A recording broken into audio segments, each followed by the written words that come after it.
Bienvenue dans ce journal. Voici les sommaires pour commencer. La ville de Bukavu est sous occupation de rebelles du M23 depuis le 16 février, plongeant la population dans une situation de chaos avant les rentrées de pillage ont suivi le retrait des forces armées congolaises. Ce lundi, toutes les activités ont été paralysées, les rues jonchées de débris et les commerces vides. Pendant ce temps, à Uvira, les affrontements violents entre l'armée congolaise et les jeunes Ouazalendo ont aggravé l'instabilité. Et l'UNICEF alerte sur l'impact de combat dans l'est de la RDC, combat qui ont privé plus de 1,6 million d'enfants d'éducation, la fermeture de plus de 2500 écoles au Nord Kivu, Sud Kivu et en Ituri aggrave une crise déjà marquée par les déplacements massifs des populations. Face à cette situation, l'UNICEF appelle à des mesures d'urgence pour sauver l'année scolaire et prévoit des solutions alternatives comme l'apprentissage par radio. Voilà tout pour le sommaire. Bienvenue aux détails. Nous venons de le dire dans les titres, plus de 1,6 million d'enfants sont privés d'éducation à cause des combats dans l'est de la RDC, alerte de l'UNICEF. Le système scolaire, déjà fragilisé par les déplacements massifs des populations, subit de plein fouet l'escalade de la violence. L'organisation appelle à des mesures d'urgence pour sauver l'année scolaire de ces enfants. Des détails avec Luciana Msivirois. Dans un communiqué publié ce lundi du 7 février, l'UNICEF tire la sonnette d'alarme sur l'impact du conflit sur l'éducation. L'organisation rappelle que la pression sur le système scolaire était déjà forte avant cette nouvelle flambée de violence à raison de déplacements massifs des populations.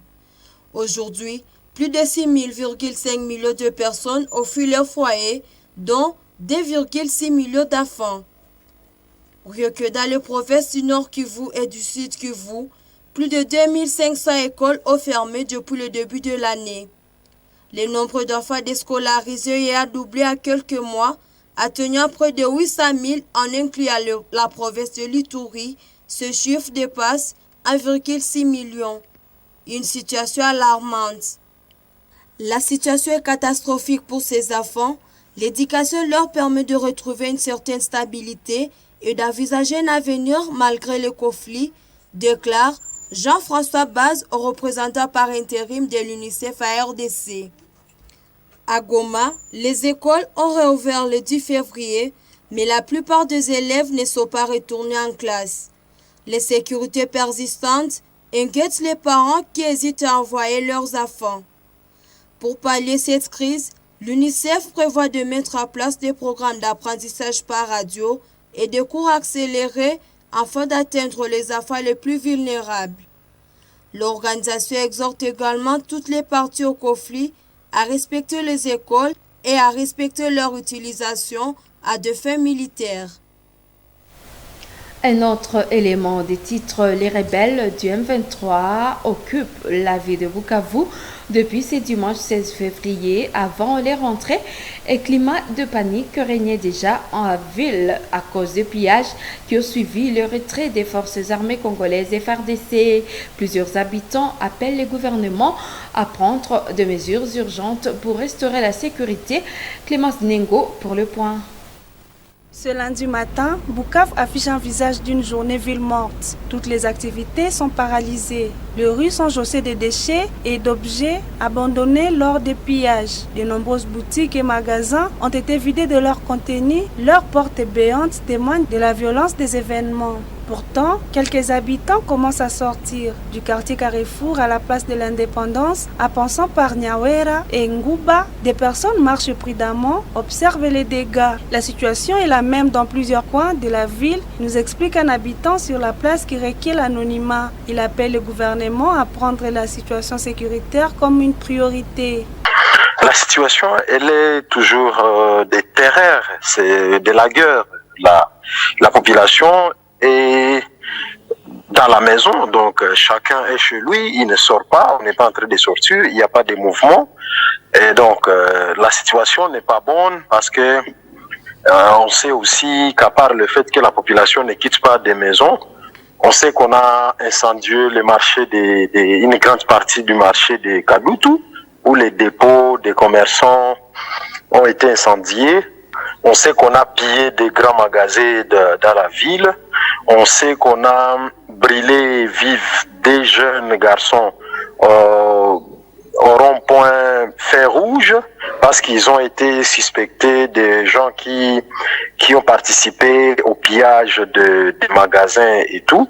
On sait évidemment qu'il y a des jeunes qui sont morts par des balles perdues déjà, et on sait que les rebelles sont dans la ville et que on est dans la guerre, on n'est pas dans la paix.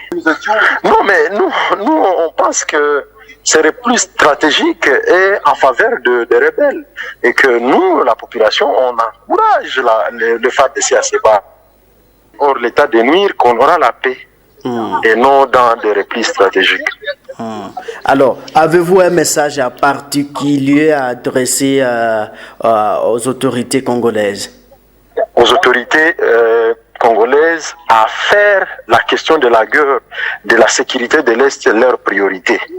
C'est ce que nous demandons, et nous pensons que si les gouvernements pensent qu'ils ne sont pas capables de mettre fin à cette guerre, ils devront être courageux et le dire clairement à la population, au lieu de nous laisser mourir sans nous dire quel est le plan qu'ils ont exactement de mettre fin à cette guerre, parce que tout ce qu'ils ont exposé comme plan ont démontré leur insuffisance.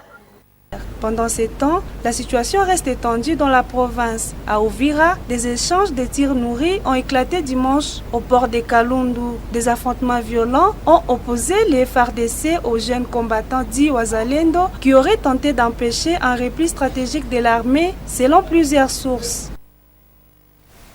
Et la campagne de sensibilisation pour le recrutement en vue d'une formation militaire sous secours en vue de Butembo, les députés honoraires Katembo Tempos Yotama, chargés du programme, assurent que la première troupe sera envoyée en formation à Nyaleke cette semaine. Il invite la population à s'enrôler pour contribuer à la défense de la région contre les menaces sécuritaires. Léandrine Maloulé et Gérard Mourefou, reportage. Le programme de formation militaire lancé à Ville de Butembo est ouvert à tous, sa distinction, sous réserve d'une vérification d'identité. Jeunes filles et garçons, hommes et femmes, même les personnes âgées, sont encouragées à rejoindre les combattants réservistes de l'armée congolaise. C'est un nombre important et dans quelques matins, nous allons vous donner les chiffres exacts là où nous venons d'arriver. Mais l'idéal, c'est de descendre avec un plus grand nombre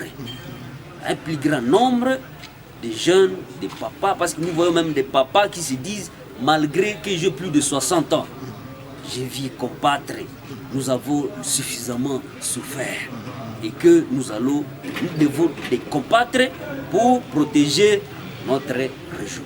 Cette personne recrutée du mouvement citoyen soutient l'initiative et explique sa motivation et encourage les jeunes à s'engager.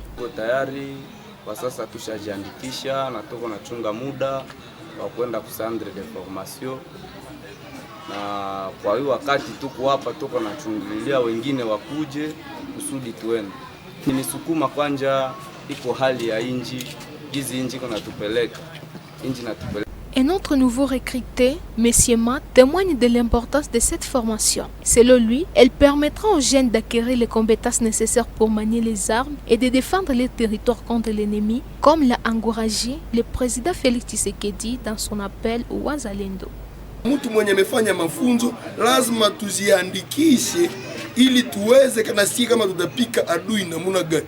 Sio kusema adui tunapaswa mpige kwa mawe, ni kusema tunajiandika kwanza, ni kusema juu wanda tupatia ile yenye wanaita minisio, wanatupatia bunduki ya kila namna, tujue namna ya kuitumikisha ili watupatie adui akuwe na kuya na tuko tayari. Hakuna match ya football ni example ambayo mnapaswa shinda pasipo mazoezi. Après la phase de sensibilisation et de recrutement, la première vague de volontaires partira cette semaine pour Nyaleke, où elle suivra cette formation militaire. Religion à présent, les chrétiens ne doivent plus rester indifférents Face au désespoir grandissant de la société, c'est l'appel lancé lors d'une conférence organisée par la dynamique des étudiants et intellectuels catholiques ce dimanche 16 février à la paroisse Saint-Cyril d'Alexandrie. Cette rencontre portait sur le thème « Comment intégrer l'espérance dans la vie quotidienne ?» Nous suivons Delphine Vouillard dans ses commentaires. C'est l'une des salles de l'Institut technique d'agronomie et vétérinaire qui a accueilli cet événement. Plusieurs participants ici des différentes catégories sociales, membres ou sympathisants de la DIDEC, ont répondu présent. L'orateur principal, l'abbé Matsungu Ignace, prêtre du diocèse de Butembo-Beni, a dressé un tableau sombre de la situation actuelle de la République démocratique du Congo, soulignant que la perte d'espoir est un facteur qui peut pousser les individus vers les antivaleurs telles que la corruption, la violence ou l'égoïsme. En beaucoup, l'espérance est déjà morte. C'est ça le drame que nous vivons. Et ça, c'est la catastrophe. C'est plus grave que le coup de canon, que le coup des obus et je ne sais pas quoi encore. Le fait qu'en nous, l'espérance est déjà morte. Vous les sentez dans le langage de beaucoup de nos contemporains. Wapi. Tu les salues, il dit wapi. C'est ça. Comment ça va? Wapi. C'est ça. Hein? Rien ne va. Rien ne va. Oui. Plan politique, rien. Économique, rien. Sur le social, n'en parlons pas. Rien ne va.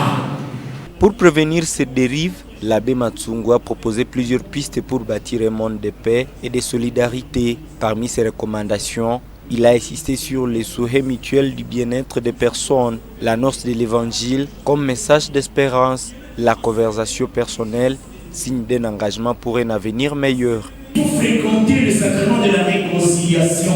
Fréquenter le sacrement de la réconciliation. Si nous allons à confesse, notre comportement va changer et le monde va changer. Oui. On ne peut pas entrer au confessionnal et en revenir comme on était. Non, on est changé. Et si chacun est changé, le monde va changer. La proposition du pape, il faut répondre à l'urgence de l'évangélisation.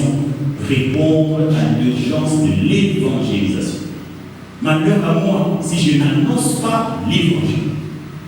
Moi comme étudiant, moi comme enseignant, moi comme chrétien, moi comme religieuse, moi comme prêtre, est-ce que j'annonce l'évangile? Pratique, commencez votre journée toujours avec un mot encourageant. C'est là, on y est, j'ai dit ça autrement.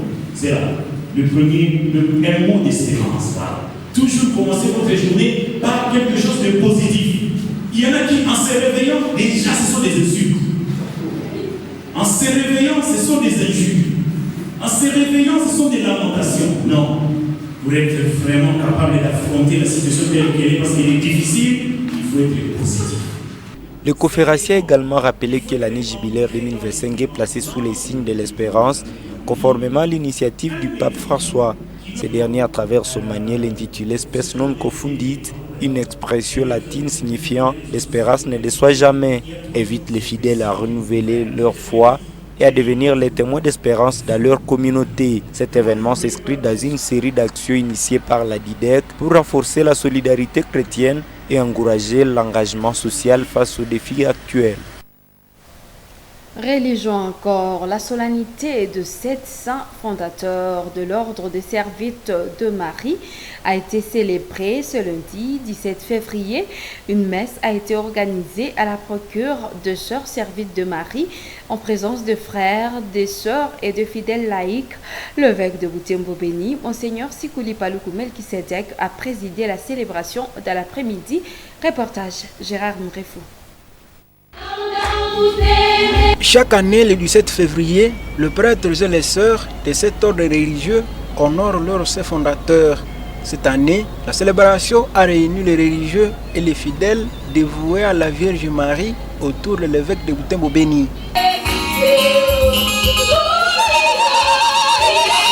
Dans son homélie, Monseigneur Sikuli Paluku Melkisedek a adressé ses vœux aux serviteurs de Marie. Il a exhorté les membres de l'ordre à cultiver l'amour fraternel et à vivre en harmonie avec leurs semblables, rappelant que les 7 saints fondateurs ont bâti leur communauté sur l'unité. En nous souvenant de ces 7 hommes exceptionnels, nous sommes dès lors invités à réfléchir sur notre propre vocation et sur le moyen par lequel nous pouvons servir Dieu et notre prochain avec un cœur pur et dévoué. La représentante de la mère générale des Sœurs Servites de Marie, dans son message des circonstances, a encouragé ses consoeurs et confrères à soutenir les personnes vulnérables, particulièrement à ces temps difficiles. Reconnaissons que nous avons reçu les dons précieux de ces témoignages d'espérance, vertu, ténance et patience de nos premiers frères et de nos premières sœurs. Je terminerai en vous citant Paul Sio, grand philosophe, qui écrivait ainsi: l'espérance vient en nous vêtue de haillons. Dans le diocèse de Butembo-Beni, les frères et sœurs de l'ordre des Servites de Marie exercent leur mission pastorale dans les paroisses Sainte-Croix-Tchabouiri, Massouli et Butahera.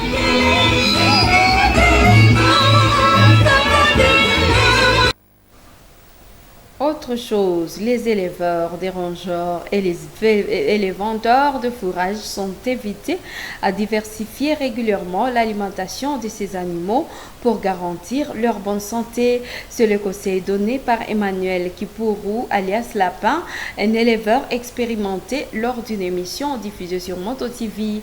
Il a également insisté sur l'importance du sevrage pour réduire la mortalité des animaux. Wayinda Sami et Mirembe Gitawiti. Cette émission d'Agri Hebdo a été tournée dans le quartier Wayene, situé dans la commune de Boulengira, au nord-est de la ville de Butembo.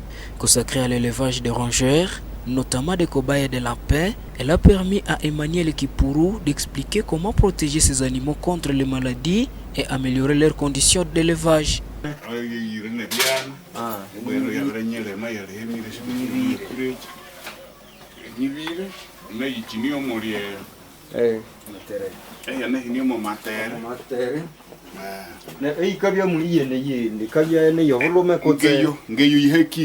L'éleveur a insisté sur la nécessité de bien aménager les cages en veillant à leur propreté et à une bonne ventilation. Il recommande aussi de pratiquer régulièrement le sevrage, une étape cruciale pour éviter les pertes dans l'élevage. Isi sokasokana hanyoto nyoto kumbe isi shabutana kongo kushibutirwe chikati kalikito talukwa kusho kasungia kutokuteni mefika kandi hii babe ya kutokuya na yayo ni mubaya koseka fasoitia. Par ailleurs, il conseille aux éleveurs et aux vendeurs de renouveler régulièrement l'alimentation des rongeurs afin d'assurer un apport nutritionnel équilibré et de limiter des risques de maladies.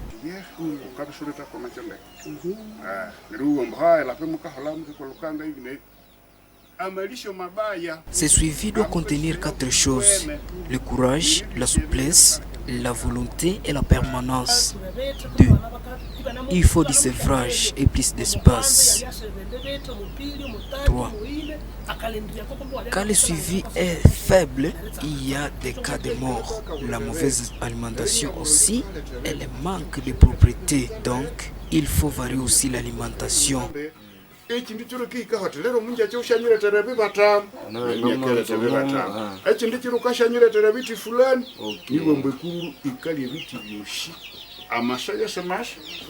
Emmanuel Kipourou, un éleveur passionné, pratique l'élevage des animaux domestiques et de certains animaux sauvages depuis les années 1980. Grâce à son expérience, il contribue à la formation des jeunes éleveurs, à la promotion de bonnes pratiques en matière d'élevage de rongeurs. Et c'est la fin de cette édition. Merci à vous de l'avoir regardé. À bientôt.